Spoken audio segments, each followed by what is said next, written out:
Hello students, welcome. और इस video में आप क्लास 10th साइंस का तीसरा चैप्टर करेंगे, धातु और अधातु, यानी मेटल्स एंड नॉन मेटल्स।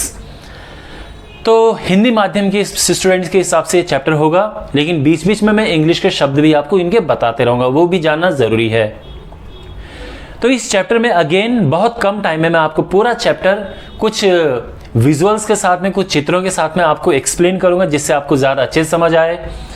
और आप नोटबुक लेके, पेन लेके बैठना, बीच बीच में छोटी छोटी बातें आती रहेंगी, वो आप नोट करते रहना, क्योंकि इस चैप्टर से छोटे छोटे क्वेश्चंस बहुत बनते हैं। उदाहरण के लिए एक क्वेश्चन ऐसा है कि कौन सी ऐसी अधातु है जो द्रव अवस्था में होती है। केवल एक ऐसी अधातु है, और एग्जाम में बहुत इंपॉर्टेंट क्वेश्चन है, ऐसा पूछा जाता है, तो आपको ये पता होना चाहिए। तो ऐसे ही छोटे छोटे पॉइंट्स भी आपके पास आते रहेंगे, तो आपको नोट करना है। ऑलराइट, तो शुरू करते हैं।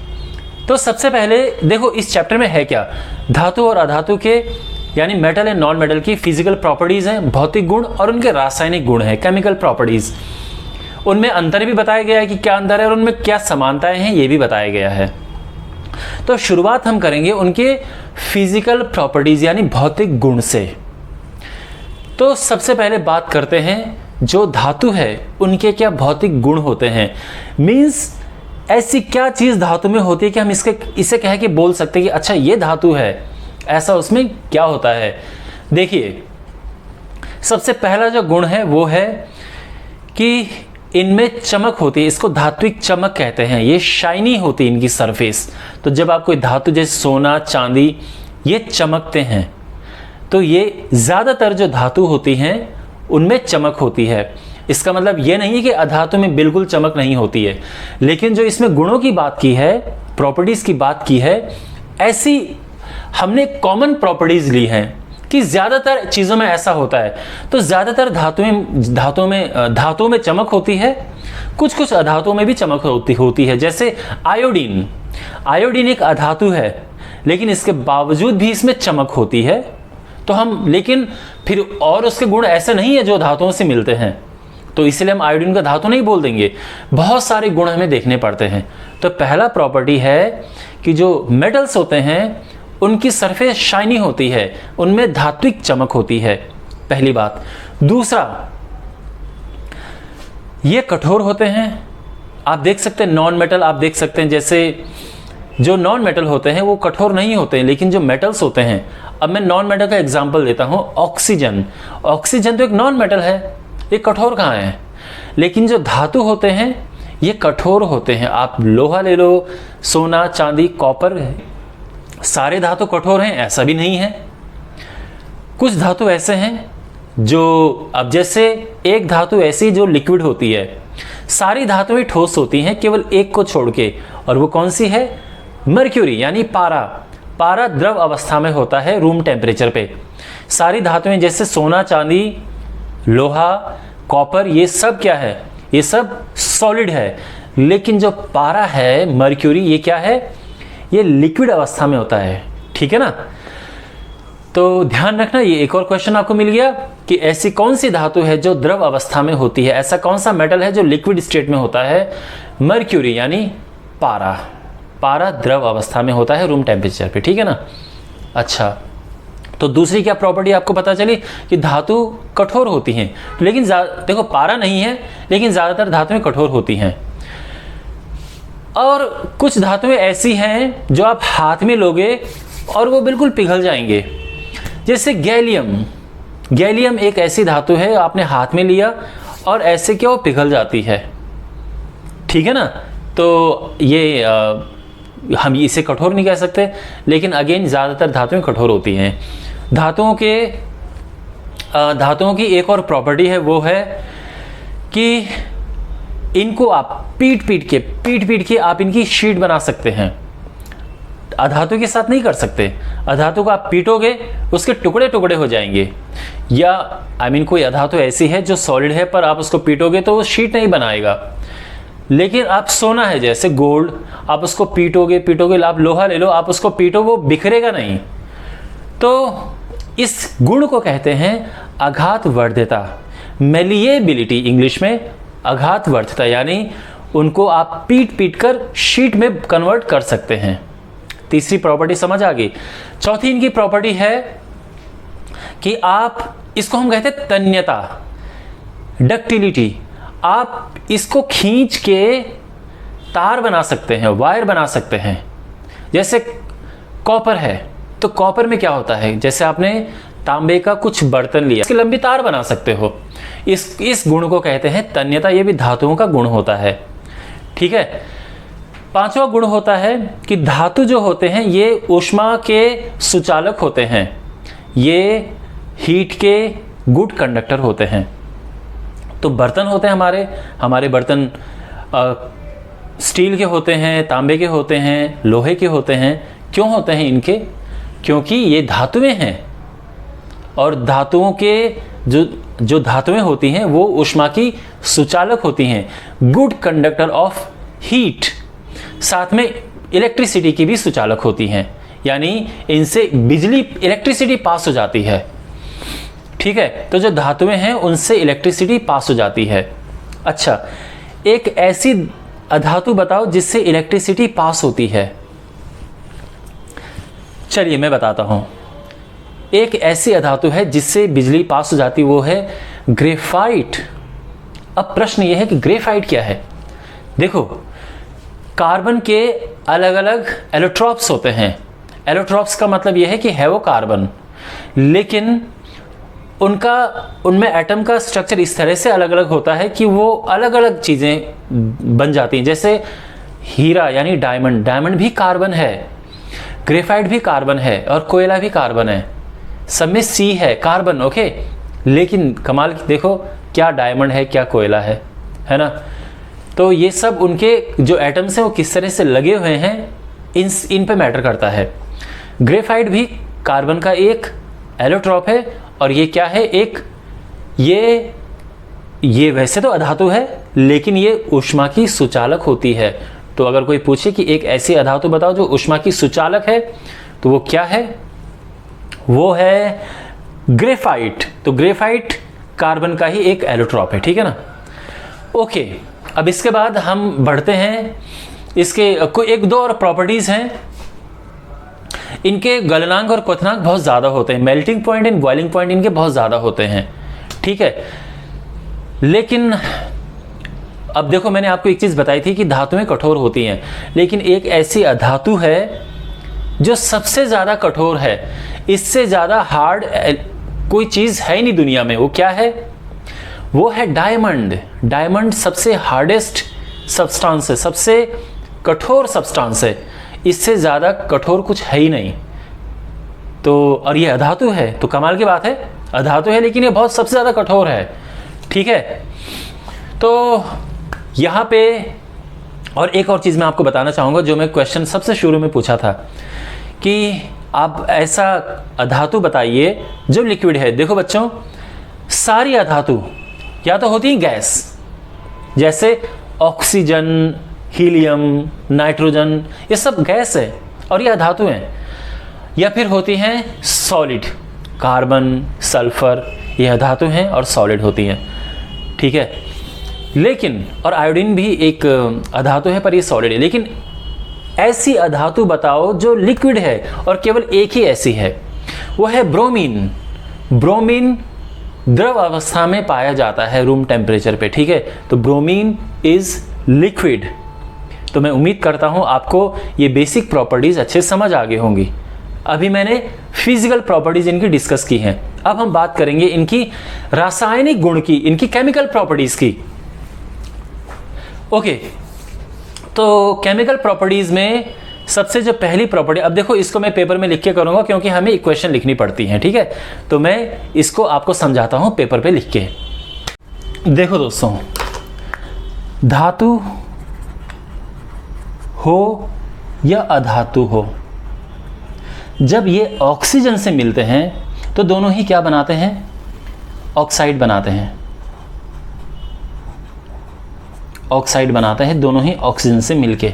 तो पहले हम लिख रहे हैं ऑक्सीजन के साथ अभिक्रिया। ये इनकी रासायनिक गुण मैं आपको बता रहा हूँ। तो धातु, अब जैसे ये है सोडियम, मैग्नीशियम और पोटेशियम, कैल्शियम, एल्यूमिनियम, कॉपर, ये मेन है, ठीक है, जिनका हम इस्तेमाल करेंगे बार बार। अधातु में हमारे पास है नाइट्रोजन है, क्लोरीन है, सल्फर है, कार्बन, ये मेन अधातु हैं। तो हम इनको बार बार डिस्कस करेंगे। अब देखो ऑक्साइड की बात करते हैं। ऑक्साइड मतलब ऑक्सीजन से इनकी अभिक्रिया कराते हैं। सोडियम जब ऑक्सीजन से मिलता है तो बनाएगा सोडियम ऑक्साइड Na2O। ये बैलेंस नहीं है, बैलेंस करने के लिए हम यहाँ 2 लगाएंगे, यहाँ 4 लगाएंगे। मैग्नीशियम जब ऑक्सीजन से मिलेगा तो क्या करेगा, मैग्नीशियम ऑक्साइड बनेगा MgO, यहाँ पे 2 लगेगा, ये 2 लगेगा। तो ये इन्होंने ऐसे ऑक्साइड बनाए, ठीक है, तो इनको हम कहते हैं धात्विक ऑक्साइड यानी मेटालिक ऑक्साइड।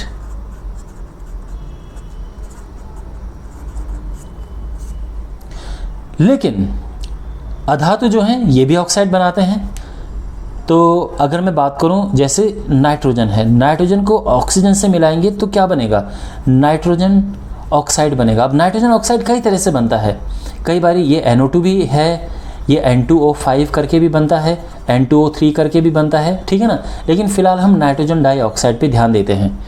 कार्बन और ऑक्सीजन को अगर हम मिलाएंगे तो कार्बन डाइऑक्साइड बनता है। सल्फ़र और ऑक्सीजन मिलाएंगे तो सल्फ़र डाइऑक्साइड बनता है। तो ये धातु के ऑक्साइड है और ये अधातु के ऑक्साइड है। अब देखो यहाँ पे मेन खेल क्या है। अगर इसके बाद देखो, अभी तो हमने ऑक्सीजन, इसके बाद जब हम इसको पानी से मिलाते हैं तो खेल कैसे बदलता है। देखो, जो मेटालिक ऑक्साइड है जब आप इसको पानी से कराओगे तो ये बन जाता है हाइड्रोक्साइड यानी NaOH, इसमें 2 लग जाएगा बैलेंस करने के लिए। अब आपको समझ आ रहा है, जो मेटालिक ऑक्साइड है वो बन गया सीधा ये, और आप पिछले चैप्टर में पढ़ चुके हो जिनमें OH होता है वो क्या होते हैं, वो क्षारक होते हैं, बेस होते हैं।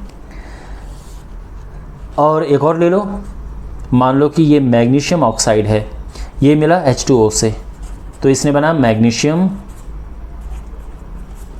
ये ठीक है हाइड्रोक्साइड। ऐसे ही कैल्शियम है, कैल्शियम ऑक्साइड अगर बना H2O से मिला तो ये बना कैल्शियम हाइड्रोक्साइड,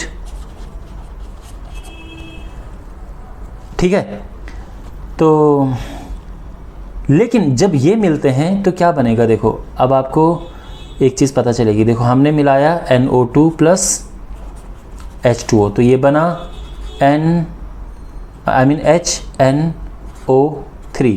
हम इसको बैलेंस कर सकते हैं, ठीक है, लेकिन कहने का मतलब क्या है, ये एसिड है, CO2 है, SO2 लेते हैं, SO2 है, ये बना H2O से, तो ये बनता है H2SO4। ये बैलेंस नहीं है, पर इसको बैलेंस करने के बाद ये, तो यहाँ पे आप एक चीज़ नोटिस करो, ये एसिड है, ये एसिड है, ये बेस है, ये बेस है। तो आप समझ रहे हो, मेटल के जो ऑक्साइड थे उन्होंने क्या बनाया और नॉन मेटल के जो ऑक्साइड है उन्होंने क्या बनाया। तो आपने एक चीज़ का नाम सुना होगा बच्चों, एसिड रेन। एसिड रेन क्या होती है कि जब बहुत ज़्यादा पोल्यूशन होता है, बहुत ज़्यादा पोल्यूशन जब होता है तो वायुमंडल में, तो जब उस समय बारिश होती है, तो बारिश अगर आपने देखा होगा, अगर किसी के कपड़ों में गिरती है, किसी के फेस पे, उसका स्किन ख़राब हो जाती है, कपड़े ख़राब हो जाते हैं, गाड़ी ख़राब हो जाती है। उसका कारण ये है कि जो पोल्यूशन है उसमें होता है सल्फ़र डाइऑक्साइड, नाइट्रोजन डाइऑक्साइड, इनके ऑक्साइड्स होते हैं। जब ये पानी से मिलते हैं, आप देख रहे हैं, तो पानी से मिलने के बाद ये बन जाते हैं एसिड, और तब होती है एसिड रेन, और ये बड़ा ख़तरनाक होता है स्किन के लिए। इसलिए तो कहते हैं कि जब बहुत पहली बारिश होती है बरसात की, यानी उससे पहले काफ़ी टाइम से बारिश नहीं हुई है और फिर बारिश होती है, तो उस बारिश में बाहर नहीं जाना चाहिए, वो बारिश बड़ी ख़तरनाक होती है, ठीक है। तो आई होप ये आपको समझ आ गया होगा। अब बात करते हैं धात्विक ऑक्साइड, मेटालिक ऑक्साइड की एक और बात करते हैं कि जो मेटालिक ऑक्साइड हैं ये नेचर में क्या होते हैं, ये नेचर में होते हैं बेस यानी क्षारक। और कोई पूछे कैसे पता भाई कि ये बेस होते हैं, तो आप कहोगे कि अगर हम इसको HCl से मिलाएंगे तो हमें मिल जाएगा NaCl और H2O। इसको बैलेंस करते हैं, ये हो जाएगा, ये 2 हुआ और ये 2 हुआ, ये बैलेंस हो गया, ठीक है। तो ये बेस है और ये अम्ल है यानी एसिड है। और ये है सॉल्ट यानी लवण। तो एसिड और बेस मिलके सॉल्ट बन गया। ये कब होता है? ये तब, भाई बेस किसी से मिलके अगर सॉल्ट बना रहा है तो वो क्या है? एसिड है, और खुद क्या है? वो बेस है। तो हमें नहीं है पता कि ये क्या है, बेस है या क्या है, लेकिन जब इसने एसिड से मिलके सॉल्ट बनाया तो हमें पता चल गया, ओ ये बेस था, तभी तो एसिड से मिलके सॉल्ट बना। तो ये है, तो इससे पता चलता है कि ये क्या है? ये बेस है, क्योंकि एसिड से मिलके सॉल्ट बना, क्योंकि एसिड और बेस आपस में मिलके सॉल्ट बनाते हैं। तो यहां पे आपको ये पता चल गया है कि जो मेटालिक ऑक्साइड होते हैं वो बेस होते हैं, लेकिन कुछ मेटालिक ऑक्साइड ऐसे होते हैं जो दोनों गुण दिखाते हैं, एसिड के भी बेस के भी। भाई कैसे? ये है एसिड, ये तो पक्की बात है कि एसिड है, और ये क्या है? ये क्षारक है, बेस। यहां पे लेते हैं एल्यूमिनियम ऑक्साइड, ये एल्यूमिनियम ऑक्साइड है।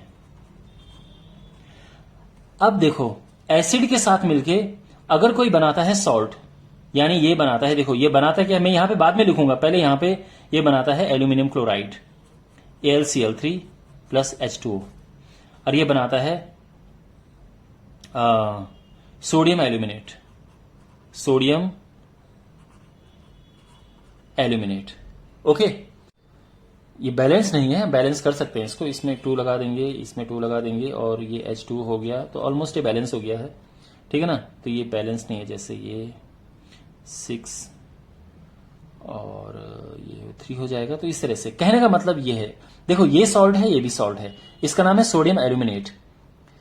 ये बना सॉल्ट, ये बना सॉल्ट। अब देखो एसिड के साथ मिलके सॉल्ट क्या बनाता है, तो आप कहोगे कि सर बेस जो है वो एसिड के साथ मिलके सॉल्ट बनाता है, ठीक है। और बेस के साथ मिलके कौन सॉल्ट बनाता है? तो एसिड जो है वो बेस के साथ मिलके सॉल्ट बनाता है। तो यहां पे क्या पता चला कि ये चीज यहां पे बेस वाला लक्षण दिखा रहा है, यहां पे एसिड वाला लक्षण दिखा रहा है। ओके, वेल, और इसके बाद 1-2 रिएक्शन है। अब मैं चाहूंगा कि आप बुक को पढ़ो, आप पूरा जरूर पढ़ना। देखो बुक को आप रिप्लेस नहीं कर सकते, बुक का अपना सिग्निफिकेंस है, आप बुक जरूर पढ़ना, उसमें सारी रिएक्शंस और जो भी हैं वो भी नोट करना। और अब ये आपकी बुक समझने में आपको काफी इससे मदद मिलेगी। तो मिलते हैं अगले वीडियो में, till then take care, God bless you.